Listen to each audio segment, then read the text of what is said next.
What's up, everybody, and welcome back to Fireside Giants. I'm your host, Anthony Rivardo, joined by my co-host, Alex Wilson, and we are back at it. It's been a little minute. We took a slight pause from the live streams, but we're back, and we got a lot to talk about today. Obviously, everything that we missed over the last few days, and today, Joe Schoen doing his annual press conference ahead of the NFL draft, talking with the media and discussing what the Giants' plans are in the draft, trying to throw some diversions out there for sure, but also revealing a little bit as he usually does. So we do have a lot to discuss now that Alex and I are both settled down and no longer traveling. Alex, how are you doing today, my friend?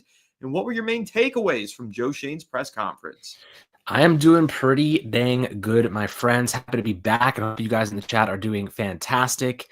The stream, or rather the conference today, was interesting. I think Joe Schoen, I don't know if he was planning to basically tell us what he prefers to do, but it kind of felt that way. So unless he's dropping a smoke screen, I don't get the feeling that the Giants are going quarterback at 3. I get more of the feeling they're going to go BPA. And the quote that really stands out to me, Anthony, the one that I think that we can start off this live stream with, is that Shane said you don't pass on a generational talent, even if you have starters at that position. So I don't think anyone here thinks that Shadur Sanders is a generational talent. I don't even think anyone here thinks Cam Ward is a generational talent. However, you can make the argument that Travis Hunter and or Abdul Carter are generational talents. Now, Abdul Carter has a long way to go. Obviously, he's dealing with some foot injury and a shoulder injury. But with that being said, this guy is a raw pass rusher who already could step into the NFL and be a Pro Bowler. That's kind of the craziest thing about it. And if you look at Lance Zierlein, if you take any of his takes into account, he actually has Carter rated higher than Hunter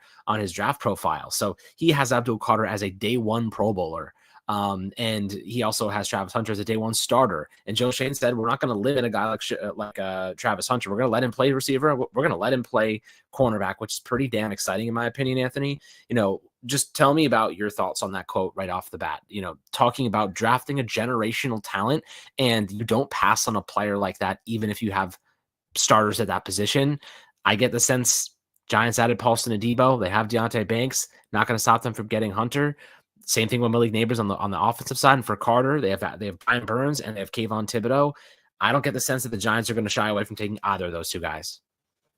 Yeah, well, I listened to the whole press conference, so I'll take the quote that you just brought up and kind of pair it with some other quotes that I have off the top of my head from Joe Schoen here. But before I do just want to say what's up to everybody in the chat. I see Rob Travis was here, LFG. NATO's back in town. What's up? Trenton Wright, our favorite Eagles fan who just loves to come in here and troll us. What's up, Trenton? Happy to see you in here and appreciate your support. As always, Fireplace Gaming, a day one Fireside Giant supporter in here, and Candyman as well. Good to see you in the chat. So, Angino from X. I got to give a shout out to the guys on X as well, not just the YouTube chat, but the X chat as well. So, your quote there about Joe Schoen saying that he doesn't want to pass up on a generational talent, I actually think it ties in quite well with the quote that I put in the title of today's live stream, which was where Joe Schoen said, not going to force it if it's not the right value, saying that in response to being asked if he's going to force a quarterback pick.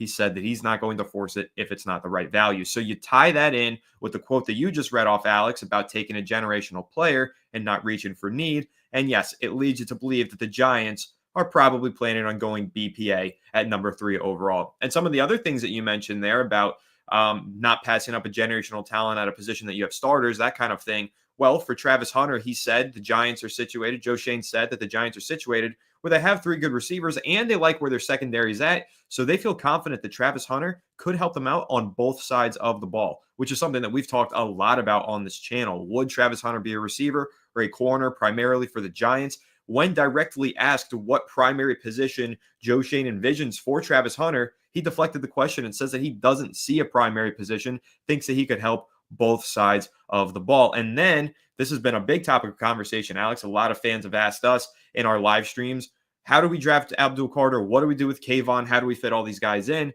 And Joe Schoen went ahead and said, we'll figure it out. We will find a way to get all of those guys on the field. So I think that, everything you're saying there that you brought up in that first quote, Alex, with taking a generational talent, if there's one available, I think it ties into all these other quotes that I kind of just paraphrased here. If they have an opportunity to take a player who they deem generational, whether that's Hunter or Carter, I don't think that any of the other extenuating circumstances that we foresee would prevent them from taking that player. So What are your thoughts on some of those other quotes I just brought up there, Alex? A lot of takeaways here from Joe Schoen, especially saying, hey, we might have some starters in the secondary. We might have some on the defensive line at receiver, but none of that is going to prevent us from taking a generational player like Abdul Carter or Travis Hunter. Well, let's assume that Joe Schoen is actually telling the truth here. And Anthony, you want to know what all of that says to me? 3 letters, BPA. If he is not afraid to take a generational talent over a quarterback at 3, why would he not take the best player on the board in the 2nd, 3rd, 4th, or 5th round? You know what I mean? If he feels these guys can make instant impacts, if he feels these guys can reinforce positions that are already strong, make them even stronger. NFL is prevalent with injuries. They're going to happen. You have those reinforcements, or maybe, you have trade capital now. And this is something that, assume you don't pick up the 5th-year option for Kayvon Thibodeau, which I think they will. If he leaves in free agency, you get a draft pick for him as a compensatory pick. So, these are all things that go into a certain kind of situational draft capital down the line. But I think you pick up the 5th year for Kayvon because you could probably trade him for more if you do. You have 2 years of control on him. But that being said, I think the best interest for the Giants this year, and looking at the route they're going to take, I think it's going to be BPA for the most part. 90% of the draft picks are going to be BPA, and they're going to take a stab at one quarterback. Now, the question is, which quarterback is it going to be, and how far is Shedeur Sanders going to fall if the Giants don't end up taking him at 3? And yes, I know my Wi-Fi is a little crazy. I'm in a new spot right now, so I'm trying to find the right spot to actually do these streams. So just bear with me for this episode, and I'll find a better spot next time. I'll roam around the spot until Anthony and I agree that the Wi-Fi is better. But with that being said, Anthony, looking at the situation and kind of where you think the Giants are going to take a quarterback, if they pass on one at 3rd overall, do you think the 2nd round is where they're going to kind of look to find their guy, or is it the 3rd round where maybe they could get? I know a lot of people love Kyle McCord. Tyler Shuck is a guy people love, really good arm, but obviously the injuries. He's 26 years old. Anthony, I know you're not a big fan of spending a 2nd rounder on him, but I think that if he was there later on, maybe I would take a stab. Jalen Milroe obviously is a guy that we love in terms of his upside, but I'm not willing to take a 1st round stab at him. I don't even love a 2nd round stab at him, to be quite honest with you, because of the lapses in his arm. And in the production there. So, looking at this situation, you think the Giants will mostly go BPA, or do you think they'll slot in a quarterback somewhere just to go and get someone they can maybe develop behind the scenes for a year? Well, Joe Schoen mentioned something today that I've mentioned many times on this live stream, the importance of having a rookie quarterback on that rookie contract, a backup as well. As I mentioned before, taking darts and throwing them at the board for a quarterback, it doesn't mean that you're always trying to go ahead and get a starter. And Joe Schoen was asked exactly that. If you're drafting a guy in the mid to late rounds, are you hoping for him to become a starter, or are you very happy with him just being a backup? And Joe Schoen said, hey, look at how much backup quarterbacks make nowadays, $7, $8 million, $10 million per year. If you have a good backup quarterback on a rookie contract for 4 years, that's a great value. And that's something, again, Alex, you and I have said so many times on the show. So to hear Joe Schoen say that means that I can have a little bit of hope going into this draft, that he's not going to skip out on taking a quarterback throughout all 7 rounds of the draft. I do think they're going to take one at some point. But again, tying in that original quote and the one that's in the title, they're not going to force it if it's not the right value. So I don't think we're going to see Tyler Shuck at number 34 overall when he's clearly and obviously not a 2nd round overall prospect. If we see him maybe over at round 6 or 7, because that's probably where his value is, if that's good value for the Giants, then they'll take a quarterback. I don't think that they have a certain, range that they need to draft a quarterback in. I don't think they're saying we got to walk out of round 1 with a quarterback. We got to walk out of day 2 with a quarterback. I think they're really just going to take it by the value of the board. The Giants have done a lot of research and extensive scouting on a lot of different positions. They clearly have a few areas of strength in this draft class that they want to target. Running back being one of them, which I do want to discuss in a second here. Joe Schoen mentioned the depth at cornerback in this year's draft class. I know that they like Kobe Bryant out of Kansas. Maybe he's a guy that they want in the 4th round. Essentially, what I'm saying is defensive tackle as well. If you're looking at all of these different position groups that the Giants have scouted heavily and that we know are strong in this draft class, they really have no reason to force it with a quarterback outside of the 1st round of the draft. If they have a conviction in Shedeur Sanders and they want to take him at number 3 overall, okay, that's something that you can do. But outside of that, there's really no reason to force it, because anybody that you're taking outside of the 1st round, you're not taking with franchise quarterback expectations. you're taking that as maybe a hopeful player who could become something special one day, but primarily looking at it from the perspective of this is going to be a backup quarterback for us for a few years, and hopefully they develop into something a little bit more. And I don't think you need to force that. You do need to take one, in my opinion. I think at some point the Giants have to throw a dart at the board here. It's been 4 years now. They've got to draft a quarterback at some point. It's been 6 years since they've drafted one, which was Daniel Jones. But I think in the 7 rounds of this draft, at one point or another, considering all the research the Giants have done on these quarterbacks, they're going to view one of their 8 selections, I believe is what they have, as a value pick at quarterback, one point or another during the draft. So that's how I think it's going to shake out. I'm leaning towards they're going BPA at number 3. I don't think this is smoke screens, smoke and mirrors. I don't think it's anything like that. I think they're just going to take the best player on their draft board with the 3rd overall pick. And once the value is there, then they'll go ahead and take a quarterback, whether that's McCord, Shuck, Milrow, Dart, whoever it might be. They've done a lot of research on all of those guys. So let's go ahead and take some questions and comments from the chat as well. We've got GT for Life 29 saying, give me Milrow in the 2nd. I think Milrow in the 2nd is definitely an option. And Alex, I want to point this out. I think it was Field Yates of ESPN, Mel Kiper of ESPN, I want to say Dane Brugler of The Athletic, and Tom McShay of The Ringer have all in the past 3 weeks done a mock draft at one point or another that had the Giants going Abdul Carter and Jalen Milrow. That seems to be what all of the insiders, analysts, and scouts alike, they all feel like that's the Giants draft plan. Do you hold any weight into that? The fact that we've seen so many mock drafts with the same first 2 picks for the Giants, Carter and Milrow. Does that tell you like, hey, there must be some sort of buzz, or do you think this is more just kind of projections from the analysts? I mean, it certainly could be some buzz. And the reason I would say that is because, listen, when you look at Jalen Milrow, if you draft Tyler Shuck, Anthony, if you draft Will Howard, if you draft Quinn Ewers, they could all be horrible. And the chances are they're going to be probably bad. But I'll tell you what, if you draft Jalen Milrow, he's going to be one of the best running quarterbacks in football. Like that is pretty much a guarantee that he's going to be one of those guys that can turn nothing into something with his legs. What comes of his arm is going to require substantial development, time, and a lot of discipline. But on day one, he's going to be an absolute monster with his legs on the ground. So if you're the Giants and you're thinking, well, we just went BPA and we took one of the best, if not the best prospect in this draft class in Abdul Carter or Travis Hunter, you can feel better about the idea of taking a stab at a quarterback in the 2nd round because you didn't reach for one in the 1st and you took the best player on the board in the 1st who's going to be an instant impact player for you.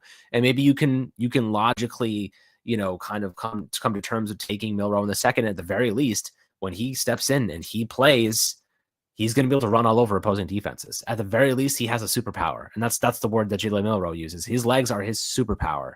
If he ever gets to a point where he can throw the ball well on the short to intermediate concepts, he's a great deep ball passer. If he can do the short stuff and he can operate within structure like that and he can keep his eyes downfield, he can use his athleticism to stay in the pocket and make throws on the run. This is going to be a really good football player. I just think he needs a lot of development. I don't think it's a 1 year and he's starting for the Giants. I think he might need 2 seasons. And listen, if the Giants draft him, they take Russell Wilson, or rather they have Russell Wilson and Russ looks good in this year. They could always extend 1 more season. And then they could always turn the page to Milrow if he's looking better, if he doesn't pan out, if he's not looking like he's taking steps forward behind the scenes. You have next year's draft class to take another quarterback if you want to. And Jalen Milrow still has that superpower. Another team, you could trade him. Another team's going to pay for it. Or you just end up using him as a player that has a specific role in your offense. And he does contribute in some way. So, at the very least, you're getting a player that does have something to contribute immediately or whenever he plays. It's not like let's see how good his arm is. He's going to dominate on the ground. And that is valuable in terms of a team looking for at least one elite trait. Yeah, absolutely. I mean, a lot of the times you will see teams target a player with an elite trait and just hope to figure the rest out later. But I do want to bring up this interesting comment from That's Him. It's a little bit of a counterpoint comment, right? We're kind of saying that we're interpreting Joe Schoen's comments at this press conference as being indicative that the Giants are leaning towards going BPA at number 3. But That's Him is seeing it from a completely different lens and perspective that I think it's worth kind of discussing. Joe literally said he thinks there are future franchise quarterbacks in the draft and said if there is one there, you take them. Sanders at 3. That's what That's Him's comment reads. And you know what? He is right. I watched the entire press conference, and Joe Schoen did say, he was asked verbatim, do you think there are franchise quarterbacks in this draft class? He said, I think there are. So if you think there's a franchise quarterback, and then you tie that in with his other comment saying every GM wishes that they could have a young franchise quarterback. Well, the Giants are picking at number 3. And if he wishes that he could have a young franchise quarterback, and he believes that there are franchise quarterbacks in this draft class, wouldn't the logic be that he's going to take a franchise quarterback with the number 3 overall pick? I do think That's Him makes a really good point here.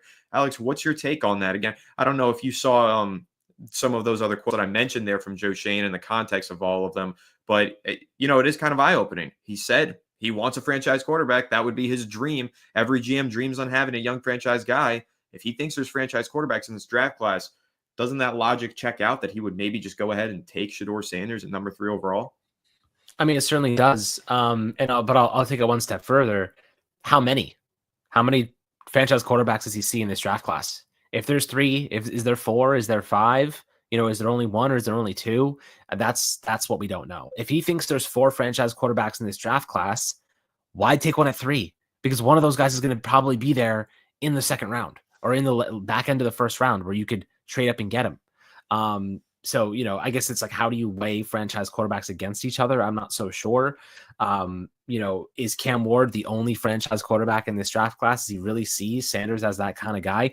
Maybe he sees Jalen Milroe as a franchise quarterback, but he needs 2 years of development. Maybe he sees a certain guy that could get there, but he's just not there yet. None of these guys are walking into the NFL as franchise quarterbacks. They have to earn that label. They have to earn that right. And that takes years, it takes development, it takes accuracy, it takes everything in between, it takes clutch moments, playoff wins. That's what franchise quarterback means. So these guys, with the right development, if everything goes perfect, absolutely, there could be a franchise quarterback in this draft class. But that doesn't mean that which one's going to actually pan out. It just means that you like the traits there. So that's what I'll say is, like, I don't know who that is. Could be Sanders, could be Ward, it could be Milroe, could be Shuck, could be anybody. But the Giants actually have to develop a player. So I think what that means is looking back to what Joe Schoen and really what Brian Daboll, because Joe Schoen is not the one coaching, right? Joe Schoen can draft a quarterback, Anthony, but he's not the one that has to actually develop that player. Brian Daboll's the one that has the job of developing that quarterback. He's the one that's fostering that. So, that's something that I think about in the sense that, like, do you think that with just, I know that they're doing these private workouts with all the quarterbacks, but Sanders having a private workout tomorrow, does that mean anything to you? Do you think there's some sort of split decision in the front office behind the scenes? No, it doesn't mean that at all. And Joe Schoen made that abundantly clear, and I am going to take his word for this one because his logic was completely sound and checked out. He explained that the late workouts here, the late private workouts with Sanders and everybody else, well, it's a lot of it is a result of Colorado having their pro day so late in the process, and it's technically considered bad practice for an NFL team to have a private workout with a player before their private workout, because if they were to get injured during the private workout, then they can't compete in the pro day, and all of the 31 other teams in the NFL don't get the opportunity to scout that player. Plus, you want the other teams to scout that player so you can make connections and check some scout numbers and stuff like that with other teams. So Joe Schoen mentioned that. He said that during his time in Miami, when he was with Brian Daboll, they had a private workout with a tight end. The tight end broke his wrist, couldn't compete in his pro day, which was the next day. And so then, unfortunately, nobody else got to scout that tight end, and all of the other scouts who were in attendance were super pissed off. So Joe Schoen basically explained it as that he wasn't going to do these private workouts until after the pro days, and that does make complete sense. Some of them were scheduled before the pro day. Some of them were scheduled weeks ago. They just are all happening now. And I also think that it's worth noting, he was asked, will John Mara be in attendance for Shedeur Sanders' private workout? And he said no. John Mara will not be there. And again, tying this into the fact that the Cleveland Browns had their owner at the pro day for Colorado, a little bit interesting. I've always found that extremely interesting that Jimmy Haslam, the owner of the Browns, was at that pro day. Again, you can speculate, was he there for Travis Hunter or was he there to see a quarterback? Obviously, you only really see owners go out there to meet potential quarterback draft picks. Maybe he was there for that. Maybe he was there for Travis because he's enamored by him, as we all are. But again, I do think it was kind of interesting. John Mara is not all overly involved here. He's not forcing a quarterback pick. He's not going to the private workout in Colorado to see Shedeur Sanders and meet him one-on-one. He's not forcing them to take Shedeur if he hasn't even had a private meeting with him, right? So, but yeah, I think, just kind of in response to everything you said there, I don't think that the private workout indicates anything other than the Giants are doing their jobs, which is good, right? They're doing their due diligence. There are some NFL teams that don't even have top 30 visits. I believe the Seattle Seahawks are one of those teams. They don't take anybody in for a top 30 visit, or maybe it's another team, but whatever. I think it's the Rams, actually. They don't even do top 30 visits. The Giants do. It's just part of their process, and the process doesn't look the same for any NFL team. And the Giants' process is to have a lot of private visits, especially at the quarterback position, especially when they have a quarterback coach in Brian Daboll, who's considered by many around the league as being somewhat of a guru. But I want to bring this up, Alex, because this is not related necessarily to this press conference, but to the topic of conversation that we were just on, Brian Daboll and quarterbacks. This is from Albert Breer of Sports Illustrated, who is a pretty plugged-in insider. I follow along with him every draft season because he usually seems to know what the Giants are up to. And he had this to say in his mailbag today. He was asked, what's the outlook for New York Giants at 3? Do you see them selecting Carter or Shedeur? He said, I think it'll be Carter or Hunter, whoever's left. I'm also not positive how high Brian Daboll is on Shedeur Sanders. So kind of indicating there that maybe he's heard something like Daboll isn't crazy about Shedeur. I don't know. I thought that was a little interesting tidbit of information from Albert Breer's mailbag, Alex, if you have any thoughts on that. I mean, you guys know how I feel about Sanders. I like Sanders. I don't love Sanders at 3. I think he's more of like a 15 to 20 type of quarterback. And the reason I say that is because he's not a great athlete. His arm strength is not anything to write home about. Brian Daboll, from what I've watched, he loves controlled chaos, right? Like he wants explosive plays. He wants big time moments. He wants clutch factor. He wants all of those things.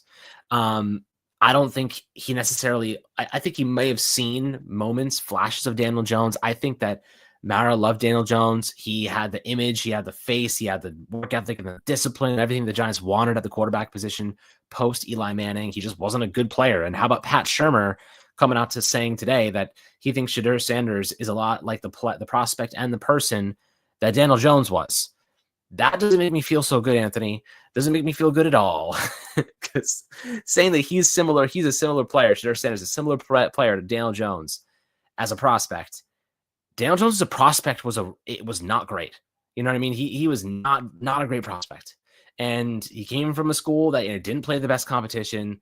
Like it was not, when we look in hindsight, if that's the comp that we're seeing here, and Pat Shurmur is just the guy that coached Shedeur Sanders, he did my man a big disservice today, comparing him to Daniel Jones if he wanted to get Giants fans on his side. That was he should have kept his freaking mouth shut if he wanted that. So, what was your response to that? I know a little bit of a side quest here, but that I just remember seeing that this morning. And I was like, hold on a second. What was that? Did I just see that right? There's no way this guy, Pat Shurmur, his OC just came out and compared him to Daniel freaking Jones. Yeah, I mean, I don't put a ton of stock into the quote, and this is the reason why. I don't hold Pat Shurmur's opinions in a high light. I don't think that he's a great coach. Obviously, he's done a good job here at Colorado. But when he was with the New York Giants, yeah, he got, I guess, the most out of Daniel Jones in a passing sense in that rookie season. I mean, Daniel Jones had by far the most turnovers out of anybody in his in that rookie season that he played in. But listen, Pat Shurmur never impressed me. Pat Shurmur and his quotes were always a concern. And I think that's a big part of the reason why he was fired so quickly, because the guy didn't know how to handle the media and say the right thing that fans wanted to hear. He would oftentimes just say the absolute wrong thing and eventually got him fired. So Pat Shurmur, I don't care what he has to say. I'll make my own for my own opinion on Shedeur Sanders, and I don't think that he's anything similar to Daniel Jones. And if I did, then I wouldn't be comfortable taking him at number 3 overall. That's for sure. But we do have a super chat here from Sean Caffrey, and the question that he asks does tie into another topic that I wanted to bring up. So we'll get into that in a second here. But Sean asking, what do you guys think about trading down to 7 or 8 with the Jets or Panthers and adding draft capital while sacrificing Carter at 3 in order to rebuild the trenches? Could get Armand Mambao and another tackle or defensive interior lineman. Sean, thanks so much for the super chat. And I wanted to bring up the topic of trading down today because I did see a report that the San Francisco 49ers picking number 11 this year, were calling teams inside the top 6, trying to trade up to draft somebody. And then today, Joe Schoen did mention that he has received calls on the number 3 overall pick from teams that are interested in trading up. So that's obviously been something that we've speculated before. Alex, would the Giants even get any offers for the number 3 overall pick? This is a year where we've read a lot of reports that teams aren't looking to trade up, but now in the last 24 hours, we've gotten 2 reports, one saying that the 49ers want to trade up, and one from Joe Schoen himself saying that he's received offers to trade down. So whether that's all the way down to 11 with the Niners or 7 to 8 with the Jets or Panthers here, as Sean suggests, I do think there is some reason to be excited by a potential trade down, right? Because the potential benefits that you can gain from a trade down, even if it is 6 to 7 spots, are pretty massive. But the issue that I have with this is I wouldn't trade down to 7 or 8 because you're not going far down enough to get a future first round pick in that instance. The only way that I would want to trade down is if I'm getting a future first round pick because I don't like this year's quarterback class and I think next year's would be better. If that's not the logic, then I think you just take the generational player at number 3 overall, the absolute game changer that is either Travis Hunter or Abdul Carter. You know, if you're not in love with this quarterback class, but you really want a future franchise quarterback, maybe in 2026 you think there will be one. Okay, then I would trade down. But to 7 or 8, you're not going to be able to land that future first. However, if you trade down with the 49ers at 11, let's use them as an example. Well, the package that the Houston Texans sent to the Arizona Cardinals in 2023 to trade up for Will Anderson is a perfect comparison. They were picking 12, moved up to 3. They gave up a second-round pick in that year's draft and a future first and future third-round pick. So if that were the same trade package that the Giants were offered, now that would probably entice me. Would I move down the 8 spots outside of the top 10, but take a future first, future third, and an extra second-round pick this year?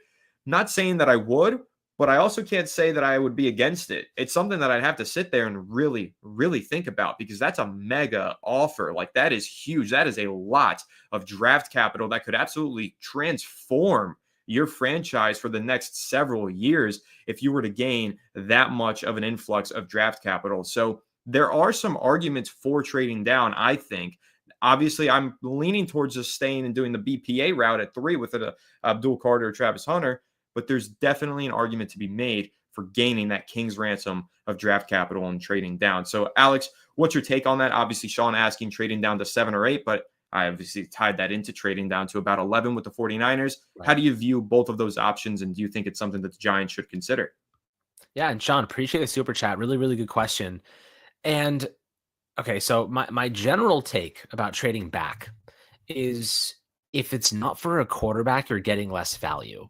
You know what I mean? So if we had, I mean, in this instance, if Shadur Sanders is there at 3 and there's a team that wants to move up because they love Shadur Sanders, but we don't love him, you can probably get a future first round pick out of them, right? Because anytime there's a quarterback on the board that a team wants, you're going to get more than you're bargaining for it. And I think that's immediately something to consider. You know, if a team wants Travis Hunter or Abdul Carter, it'll be less than a quarterback, but still a lot. What I do think is this: the Giants have already done this before, Anthony. We've already done this. You want to know what happened last time we did this? We missed out on Micah Parsons, and we took Kadarius Toney. You want to know what we did the extra first-round pick that we got? We spent it on Evan Neal. You know, so we've already been down this path. We've seen that when we don't trust our team, our front office to draft quality players, when they don't draft good talent, sometimes you got to be like, all right, you know, we're staring Abdul Carter, Travis Hunter in the face. Those two guys are by far the best players in this draft class, right? At least on paper, from a prospect perspective, you don't know long term. If you decide to pass on one of those guys, you are taking a gargantuan risk because next year, if the Giants trade back, right? Let's say they get a first round pick from the 49ers. Let's just say we know it won't be. Let's just say it's the 49ers. They give us a first round pick. It depends on the team. The 49ers are not going to be drafting in the top 5 next year, most likely, right? We're probably, if we win 6 games, we're also not drafting in the top 5, most likely. So now you're in a position where you passed on a generational talent and both of your first round picks next year are out of the top 5 range. So you're going to miss out on those generational players, those guys that have the highest probability of hitting. That's where I'm like, you know what? Just do what's best for them today, because at the same time, Joe Schoen, Brian Dable, they have no more time to waste. They got to win football games right now, right? If they trade back and get draft capital, sure, it's fine on paper, but they're not going to win more games because of it. You know what I mean? Like it'll set the next GM great when they take a guy that's not as good, who doesn't make as much of an impact because they're not as good as of a prospect, most likely. So, you get Abdul Carter in the Giants. Let's say this, Anthony. Giants have an average offense, which, by the way, guys, would be a godsend for us. We haven't seen the Giants have an average offense in so long. We don't even remember what average looks like. So just that alone would be a big deal. But if you get Abdul Carter and he ends up panning out or even living up to his prospect hype, which, I think he will, and you have Dexter Lawrence and Brian Burns, and you draft a defensive tackle, let's say in the third round, if you want to go quarterback in the second, you get one in the third round, a starting level guy. Joe Schoen is going to be able to sell to John Mara next year. We had an average offense with Russell Wilson, who's 36 years old, and we created the identity that your fan base has been dying for since the Super Bowl days, right? We created that dominant defensive line. Or if Travis Hunter is there instead, we have two of the best cost-controlled receivers the game has right now. That is a selling point. That is an identity. I think that's what the Giants are going to end up doing, is trying to either get an identity in the trenches, or they're going to find a two-way player unicorn and be the guys that made him great. You know what I mean? You want to sell to John Mara, hey, keep us around. Look what we just did with Travis Hunter to make him great in his first year playing cornerback and receiver. We found the perfect balance. If they can manage to pull that off, they're going to win themselves another year. You know what I mean? Like that's kind of how I see it. Like you don't trade back because you're getting a worse prospect, right? And you're pushing it down the road. You draft capital in 2026, and Joe Schoen may not even be here. So it's not in his best interest right now. And to be quite honest with you, this draft class is a little bit strange. I would just take there's two blue chip prospects in this draft class. The Giants get one of them. Why on earth would you sacrifice that? You know what I mean? That's kind of my take on it at this point in time. But I appreciate the super chat and the question. I think it's a great question. Yeah, I think it's a really good question. And yeah, bringing up, of course, 2021 draft when the Giants pass on Micah Parsons is a great thing to bring up here, especially considering the comparisons between Micah Parsons and Abdul Carter. I think that makes that an even better comparison as you take a sip from a comically large water bottle. What was that thing? That thing was massive. Dude, gotta stay hydrated, bro. Gotta stay hydrated, especially after a long monologue. Absolutely. Anyway, let's go back into this this chat here and see if there's anything else to pay attention to. Evan Neal, are we cursed? Yeah, the Kadarius Toney Evan Neal combo was definitely a tough one. That definitely made me think the Giants were cursed for a little while there. Hot take. That might have set us back further than Daniel Jones's contract did. Drafting those two players put this team in a hellhole. They missed out on a right guard, a right tackle they desperately needed, and then they drafted a receiver who ended up becoming a punt returner within 3 years. You know what I mean? Like and now he's not even in the league anymore. That's like 2 first-round picks back-to-back years, and you can even say Kayvon hasn't lived up to his potential. What an absolute devastating sequence of events. I mean, if they wanted Daniel Jones to pan out, they needed to hit on those guys like they had to, and they had to develop them. Instead, we've been cycling through coaches. Instead, I know Joe Schoen said today that Evan Neal's been working really hard and like doing everything he can do to prepare, and like he's gonna give his all this season. Obviously we've heard this a billion times before. He is a backup, brother. He is a backup right guard, a position he's never played before in the NFL. I don't give two rats asses about how hard that man works. It doesn't matter.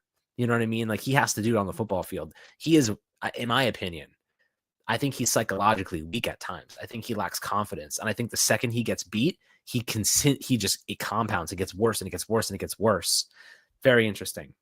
Yes, I know my Wi-Fi has to be hydrated with the same level of intensity that bottle brought to the screen. So I will work on that for the next one. I promise you. Yes, please do. But anyway, we do have another super chat coming in here from Bear315. Of course, Bear is a regular here on the Fireside Giants live streams. Bear315, thank you so much for the super chat saying, what do you guys think of our third round pick? If we go BPA, we get first dibs on anyone that falls to the third round. How important do you think that is? And do you think someone will fall? Yeah, I think that every year we see players fall. A guy's supposed to go in the first, well, he goes in the second. A guy's supposed to go in the second, while he falls into the third. And then obviously, if you've got the first dibs in that round, you get to take that guy who fell. So the Giants are definitely going to be positioned with that number 65 overall pick, the first in the third round, to hopefully get a really good value player. And that's been the word that we keep using here, Alex, is value. And that was the word that Joe Schoen used a lot in his press conference, was value. He won't force the quarterback unless it's good value. So if the quarterback is good value, maybe one does fall to number 65, as Bear 315 is mentioning here. First pick of the third round. Maybe it's a quarterback that we all expected to go in round two. Stranger things have happened, right? What if, let's say, Jackson Dart, everybody expects him to go in the top 50 picks. All of a sudden, he's on the board at number 65, and the Giants haven't taken a quarterback yet. Well, yeah, that's probably BPA, and it's value because it's the quarterback. So you're killing two birds with one stone right there. So I think that the BPA strategy always works out in the benefit of each team, because there is value that falls down the draft board, because there are teams that reach for need. And then eventually that best player available at number 25, all of a sudden he's still the best player available at number 35. How did that happen? Well, now you're getting him at much better, again, the word value. So yeah, that number 65 overall pick, I think, is going to be crucial for the Giants. I also think it's just crucial in general how many top 100 picks they have. And not only top 100 picks, but top 105 picks, because that fourth round pick that they have is just outside of the third round and just outside of the top 100. So in the first 105 picks, Alex, the Giants, I believe, have 5 draft selections. That's a lot. And they should be able to land a bunch of really good, talented players who should be able to start from day one if needed to. This is a crucial draft for the Giants. It's crucial because they need to win games this year. It's crucial because they need to improve the outlook of their future. And it's crucial because they have so many top 100 selections. So that's a lot of swings to take at the ball where you are probably getting a bona fide starter. Maybe not in year one, maybe by year two, though. That's what you expect from top 100 draft selections. With the Giants having that additional selection just outside of the top 100 with 105, they have a lot of opportunities here to land some serious talent. So what are your thoughts here, Alex, on Bear 315's super chat with taking a BPA and kind of some of the things that I mentioned there? There's always guys that slide, and when you're picking early in some of these rounds and you've got so many top 100 picks, you better be ready to take advantage. I mean, listen, I appreciate the super chat, Bear. This is a really good point. And I think that if the Giants simply commit to going BPA and every draft pick, the team's going to be better. And listen, your quarterback can be amazing, but if your team is not good around them, they're not going to win anything. Ask Josh Allen how that's going. He is the arguably, neck and neck. Like last season, he was some of the best performances I've ever seen. He was unstoppable. Guys still couldn't make it to a Super Bowl. Why? Because the team wasn't good. You know what I mean? So if you insert that quarterback into a very solid team, you can expedite their growth. You can improve their chances of panning out. If you put Jalen Hurts on the Jaguars, no one's talking about Jalen Hurts, dude. If you put Jalen Hurts on any team, I mean most teams, I say like 95% of teams, no one's talking about Jalen Hurts. The reason that Jalen Hurts is so good is because the Eagles built a super team around that guy. An amazing offensive line, amazing receivers, amazing defense. You know what I mean? Like that's what makes the quarterback at times too. You have to have a good team around them. The Bills didn't have any depth at cornerback. They had Kyer Elam playing corner when Benford went down the playoffs. Elam, they picked on him all game. They literally just sliced and diced him the entire game. You see what happens when you have a great quarterback and not a good team. Same result as the Giants. You don't do anything. So at the end of the day, if you don't want to, if you make it to the playoffs, of course, you're closer to winning a Super Bowl than if you're a 3-win football team like the Giants. However, the Giants are still fighting to get out of mediocrity in general. This year, they have a much improved roster after free agency, 2 really solid defenders in Javon Holland and Paulson Adebo. But if you go BPA in this draft class, you get yourself Abdul Carter or Travis Hunter. Your team is immediately better. Like maybe you're not going to win 10 games, but I also remind you that, if you look at just Russell Wilson in general, he's going to be exponentially better than Daniel Jones, exponentially better than Drew Lock, like head and shoulders, like night and day comparisons here. So I'm pretty optimistic that this team is going to be better. And if they go BPA, it's going to be even better than I think it will be. It's when they start drafting for need and maybe, reaching on guys that probably don't deserve it is when you start to kind of run into some problems and saying, that didn't sound right. That doesn't make much sense. So, if you end up going with guys who are going to start for you immediately, going to make an immediate impact, Giants were going to be better in 2025. And ultimately, that is what's going to save their jobs. So I think naturally, Anthony, it's kind of funny how this all ended up going in the direction of like just going BPA helps them win more games and helps them keep their jobs, which is like what they should be doing anyway. Now they're just being forced to go BPA. So it's kind of like, I guess you could argue they're being forced to draft a quarterback, but that quarterback is not going to play this year. So if the Giants win 4 games with Russell Wilson at quarterback and they sign big money guys on defense, like they're still going to get fired. Now you're handing Jador Sanders over to a regime who did not draft him. Like that in my opinion is even scarier than taking him. So like that's fearful to me. So definitely Giants have an opportunity. They have so many draft picks in the first 3 rounds, 4 in the first 3 rounds. And they have a chance to really upgrade this roster and just like, even if they have starters at positions and they love that player, just do it. Just take that player. Just take the best players, because you literally cannot go wrong. A guy's going to get hurt. Someone's getting hurt every year. A cornerback, a defensive lineman, an edge rusher. Someone is going down. And when they go down, you have a very good prospect to step in and take that job and keep that unit afloat and keep that unit dominant. That is what good teams do. That is what good teams have. And the Bills will be the first one to tell you they probably wish they had a quality cornerback behind Brent Benford when he went down, but they didn't, and that's why they lost. So, it's kind of obviously they have the quarterback and we don't, but definitely just an interesting point to consider. It's never a bad thing to stack talent. You just can't have enough of it in the NFL. You've got a 53-man roster, but you need all 90 of the guys that you start training camp with. Obviously, you cut it down to 53. A lot of those guys end up on the practice squad. But, man, it's really important that the Giants do stack talent across the board, because injuries and emergencies and underperformance is everything. You're going to run into all of it across the 18-week schedule of an NFL season. So, Alex, we have another super chat here. But before we get into that, we have some Giants adjacent news. This is kind of Giants news, but not really. But this just came across my Twitter timeline, and I want to share it with everybody. This is a report from Deadline. Oscar-nominated actor Michael Shannon is set to play iconic coach Bill Parcells in a new untitled football drama about the former player John Tuggle, who was given the title Mr. Irrelevant after being the last pick of the last round of the 1983 NFL draft by the New York Giants. Superman star David Cornsweet will play John Tuggle, Mr. Irrelevant, in the upcoming film.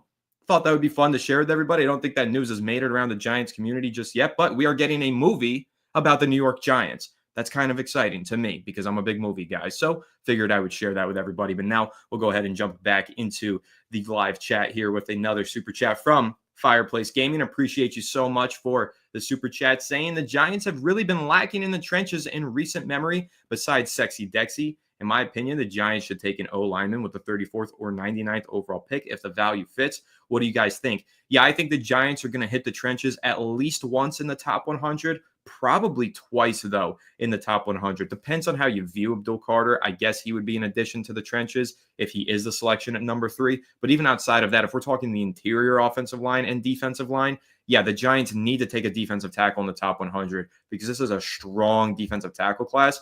And there are a lot of teams that really do need defensive tackles. And if you watch the market, Alex, in free agency, there were a lot of really good defensive tackles. They didn't go through the first wave of free agency and get signed. They were getting signed in the second or third wave because a lot of teams were waiting for the price to come down. And the reason being, well, they knew that it's a really strong draft class at the position, so they did not want to overpay at the defensive tackle position in free agency. So knowing that, you have to acknowledge the fact that there's going to be a lot of competition in this upcoming draft for defensive tackles and interior defensive linemen. So if you want to get a good one, you probably can't wait until round 4, 5, 6 because they're going to fly off the board early. You need to go ahead and get a defensive tackle within your first 3 selections, in my opinion, if you're the New York Giants, because they really do need to add somebody to that interior alongside Dexter Lawrence. And then the guard class is not super strong this year, but there is some value, and we'll see if they end up taking one in the top 100. I absolutely could see that happening, but that remains to be seen because that's not as strong of a position group. But Alex, I know that you're a huge proponent as well as I am of taking a defensive tackle with one of those first 3 selections that the New York Giants have. Do you think that is also going to happen? And do you think there's a chance that they actually double dip on the trenches and take 2 interior players, whether that's offensive line and defensive line, within the top 100. I mean, listen, we know they're going to take a defensive lineman. We know they're going to take a DT. The question is, where are they going to take one? Do they feel as though they can justify going Abdul Carter and then a DT in the second round? That if that's what BPA suggests, I mean, I could see them doing it. Make their defense elite, give them something to really fight for on that side of the football. And Russell Wilson just be like, hey, you have Malik Neighbors, you got Darius Slayton, you got Wandale. I mean, another report we didn't even talk about, Anthony, is that I think according to Jordan Ronan of ESPN, Giants were kicking the tires on Dallas Goedert from the Eagles in the trade market. So that's an interesting one. I really like Dallas Goedert. He's a good blocker and he's a good receiver and he's a great red zone threat. And for a veteran quarterback like Russ, he's an asset. So yeah, I would not be upset if we went and got him. He's in the final year of his deal. So you're looking at really a Theo Johnson, Dallas Goedert tight end group, and that's a good unit. And Theo Johnson, he could learn a thing or two from Dallas Goedert, who's won 2 Super Bowls, including one in his rookie season where he scored 5 touchdowns that year. So, definitely not something to ignore. That could be something that comes back around at some point. But, obviously for now, I think they'll probably wait until after the draft to see what happens. If the Eagles land a tight end naturally, I think that they'll trade Dallas Goedert, and the Giants could be a home for him. But, Fireplace Gaming, always appreciate the love. You've been an OG for a long time. Appreciate the super chat as always. I think that they probably, and I think someone mentioned Egbuka in the chat. I love Egbuka.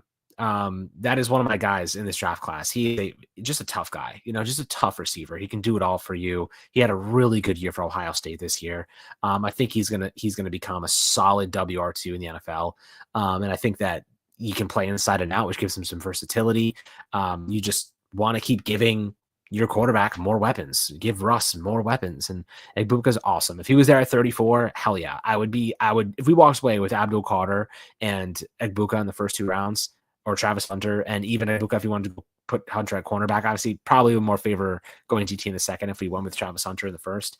But assuming we got Carter, I would be so happy with that duo. That's something I could definitely wrap my head around. Then I would just go DT in the 3rd round, assuming that there's and I think naturally DT will be a BPA in the 3rd round because it's just such a deep class, But Anthony, we saw what happened last year. Remember when the cornerbacks were really deep in the back end of the 1st, 2nd round, and they just went 5 in a row at the beginning of the 2nd round? We really wanted Lassiter and we really wanted Cooper DeJean, and they all were just 1, 2, 3, 4, 5, and we're like, holy shit! And then we ended up getting Tyler Newman, who I like, but I would have preferred one of the other guys, obviously, based on how they all turned out. So, at this point, you can't hope that a guy is going to fall. You can't hope that there's going to be availability after the 2nd round. You just never know when a couple go off the board and then other teams get freaked out. Oh, we thought we could wait. Now we have to take this guy earlier.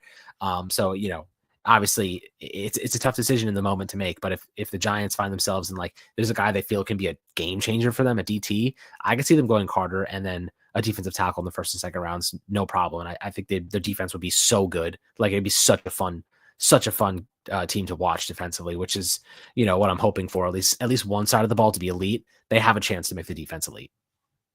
Yeah, totally. And if you didn't see the mock draft that I did a few days ago on the channel, I know a lot of you did see it because I recognize a lot of people commenting in the live chat from the comment section on that video, and I appreciate you all tuning into that. I had the Giants going Carter at number 3, and I had them going with Derek Harmon out of Oregon, the defensive tackle, number 34 overall. And I was discussing it there, Alex. If you look at that defensive line on paper, that's got to be top 3 defensive line in the NFL if the Giants were to stack that kind of talent in the first 2 rounds of this draft into the trenches. So very interesting. I think that's definitely a possibility. That was a predictive mock draft. So obviously I was projecting that that's what will happen. We will ultimately see. And also everybody stay tuned. We've got some more mock drafts and other fun content planned between now and the draft as we reach basically just 1 week away. So as we start to wind down this live stream, again, appreciate you all tuning in. We do have another super chat in here from Candyman, another Fireside Giants community OG. Appreciate you. Guys, I'm actually not as high on Travis Hunter because I see a potential problem with him insisting on playing both sides of the ball. Don't need that. I think that it is an interesting case here with Travis Hunter because we know that the NFL season is such a long one and it can be so overwhelming and injuries are so probable for everybody.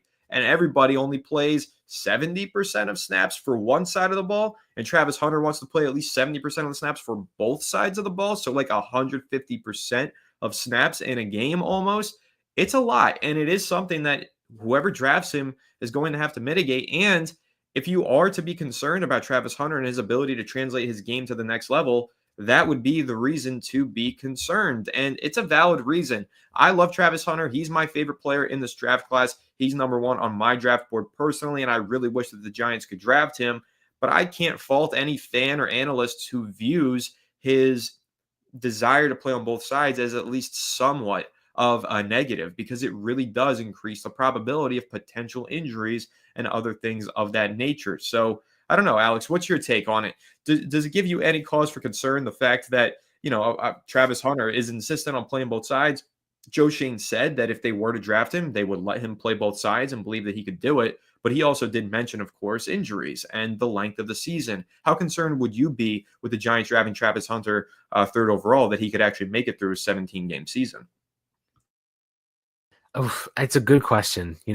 I think that Joe Shane kind of hit at that, was like, can he handle it mentally? We've seen he can do it physically. Can he do it mentally? Can he consume that much information and apply it to both sides of the ball? Being in those defensive rooms. And one of the things I love about Travis Hunter is that he is so dedicated to football. Like, there's nothing else he cares about. He doesn't give a shit about music. Excuse my language. He doesn't give a crap about anything but just ball. And someone asked him, like, how are you going to handle being a cornerback and a receiver in the NFL? He said, I got 24 hours in a day. He's like, I got all the time in the world. Like, we couldn't have a better answer than that in the moment. I will give him the benefit of the doubt. I will give him the benefit of the doubt that he can play both positions until proven otherwise. The question is, Anthony, does he? Do the Giants need him to play cornerback? They have Deontay Banks and they have Paulson Adebo. If he steps into a team like the Giants and they have two starters already, I mean, listen, you could say to him, beat Deontay Banks, go beat him. Job's yours if you beat him, and you can play receiver too. Just beat the guys that are in front of you, and they're your jobs, but you got to earn them. And I think that's what teams probably are thinking. Like, he has to actually win those jobs before he gets them. So like, naturally, he'll probably not win one of those jobs because that's just how it's going to go. But Anthony, do you think he steps in? And I think this is the question you have to be asking. Not is he going to play both, but can he beat Deontay Banks for that CB2 job? And can he beat Darius Slayton for the WR2 job? I think Slayton, absolutely. Deontay Banks, I think he's gonna be a tough one to beat. I think Banks has obviously had a bad year, but that kid is skilled, and he is, I think, going to get a lot better. And I think being in a CB2 role is going to fit him a lot more and get him just back to where he needs to be mentally. I thought his confidence was shot last season. So, what do you think about that? The fact that, yeah, he could play both, but do you think he's going to be able to win the job? Yeah, I think you could win the job. I'm just really confused by this comment from Greg Turdhall, or maybe I misspoke or something. I'm creating a scenario that doesn't apply to a kid like Hunter. Say mitigate what? He comes in as a disgruntled rookie, then you just created the scenario. I never said he comes in as a disgruntled rookie. I don't think he would be disgruntled. I think he's a superstar in the making, and he wants to play both sides of the ball, and I want him to. He has no history of injuries and no history of causing problems, which I didn't say that he does. So I'm really confused about that comment. But I think that Travis Hunter has all the potential. The only problem is, and this is what Joe Schoen said straight from the horse's mouth, so it's not me causing a problem. Joe Schoen mentioned that there's a lot that mentally goes into playing defense at the NFL level that just doesn't happen at the collegiate level. And Joe Schoen, exactly what he said in his 30-minute press conference was, in college, it's pretty much like, hey, this week we're playing cover 3 against Kansas. This week we're playing this coverage against this team. At the NFL level, it's a lot different. It's more nuanced because it's about situations and matchups and each moment by moment. So it's a lot different at the NFL level. Will he be able to process all of that information while also processing an NFL offense's playbook?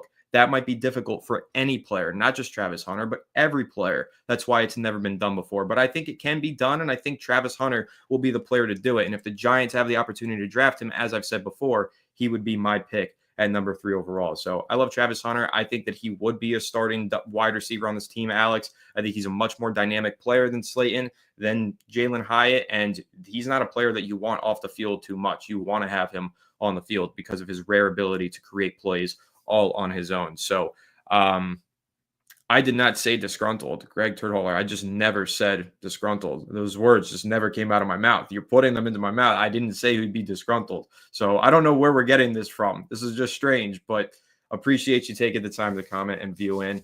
Of course, we are going to go ahead and wrap this because we're about to hit the 1 hour mark. But Alex, do you have any closing thoughts here? I know that we went through a lot of topics, but there might have been some that we missed. We didn't talk too much about Dallas Goedert. I know you covered that. I think it's interesting. I wouldn't take any spare goods from the Eagles because if Howie Roseman's trading somebody away, he's probably got a good reason for it. So I'm not so interested in that trade. And then the running back position, Giants have scouted a lot of running backs. I think we could do a whole episode dedicated to that if we wanted to. But, as a closing thought here, what's your take on the Giants scouting so many running backs? I mean, they're going to take one. That's my take. They're going to take one. It's just a matter of where, and when and who. So, I do love Cam Scatterbo. I know a lot of people like Ollie Gordon and, Marion Hampton. Like, there's a lot of really good running backs in this class that have different skill sets. I think the Giants need a bruiser. I think they need a guy that's going to be a just absolute highlight reel. Cam Scatterbo along with Tyrone Tracy, different kind of styles. But you need a guy that's going to go 100% and 100% effort and like show that every single play injured, like do all that dirty work for you. Scatterbo is going to be that kind of guy.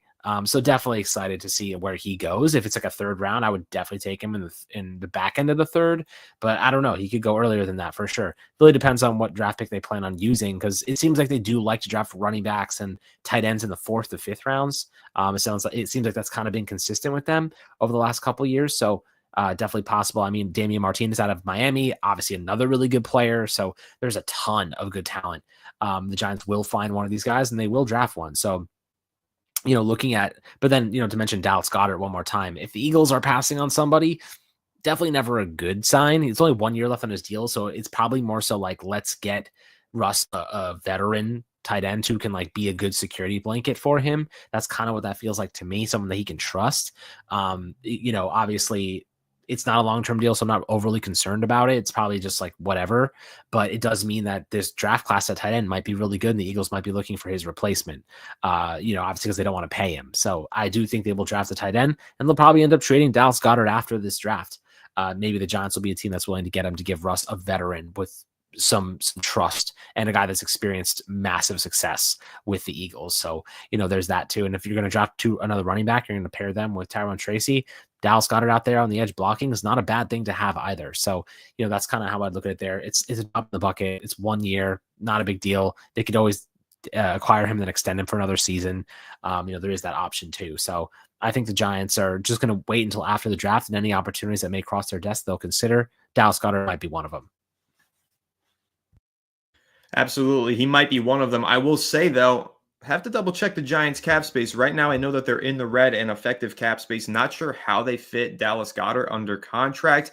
Don't know what his contract looks like, though, but we'll do more research on that if we discuss this, if it becomes a more realistic option, if we hear more about it in the coming days, of course. So before we get out of here, Mike G did drop us one last super chat. Thank you so much, Mike G, just saying appreciate you guys. Well, Mike G, we appreciate you, and we appreciate everybody who tuned in to this live stream. We had over 600 people in here at one point, so thank you all so much tuning in from YouTube, tuning in from Twitter/X. We appreciate your viewership nonetheless. Make sure you guys do smash the like button if you haven't already, and subscribe if you are new, and ring the bell so you don't miss a single live stream that we do. Make sure if you're watching the replay to comment your thoughts down below, and stay tuned to the channel because we've got some great content planned in this final week leading up to the draft with mock drafts, a mock draft special, something else that I have planned that I'm excited to tell you guys about, and some giveaways in the next week. Yes, we've got some new stickers. We're ready to send them out. We're super excited for that, and we will be doing that this week as well. So if you want a new sticker, make sure you do comment that down below,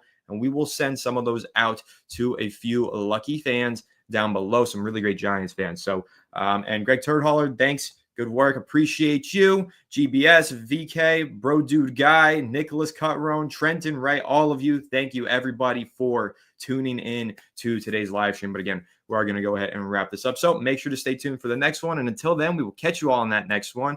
And have a good one. And let's go New York Giants.